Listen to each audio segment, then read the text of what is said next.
Hello to all my viewers. This is Dr. Dhaval Maheta, and today we'll understand let and speak function in Excel. The let function in Excel is a versatile function introduced in Excel 365 that allows you to declare and define variables within a formula.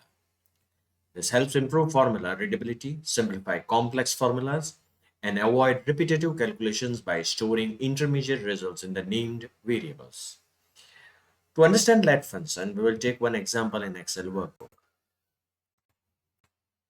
We want to calculate the area of the rectangle. So write down length, width, specify the length of the rectangle, and specify the width of the rectangle.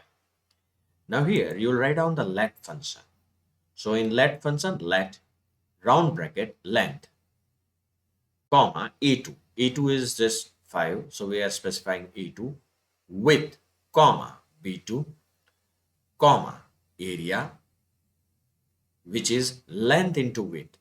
Length into width. So we are specifying the formula here. So area is length into width, and give me the output as the area of the rectangle is into inverted commas n area, that is it will pick up the area from here, square units.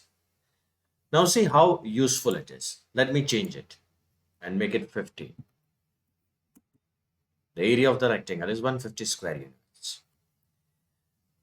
Now, if you want that this Excel cells speak for you, so for this, I'll go in File, Options, Customize ribbon, go in All Commands, and scroll,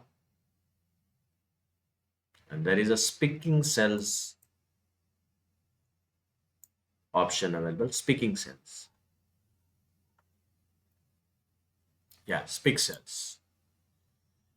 Click on the new group, press Add, and click OK. So in Home button, the Speak Cells will appear. Now select this and press Speak Cells. Length, width, 15, 10. The area of the rectangle is 150 square units. So this is how you can use let and speak function in Excel. For more videos on Excel, kindly subscribe to my channel. You can also refer my playlist in which I have uploaded tutorials on data science, machine learning, and artificial intelligence. Please don't forget to like and share my videos. You can also follow me on different social medias, link given in the description box.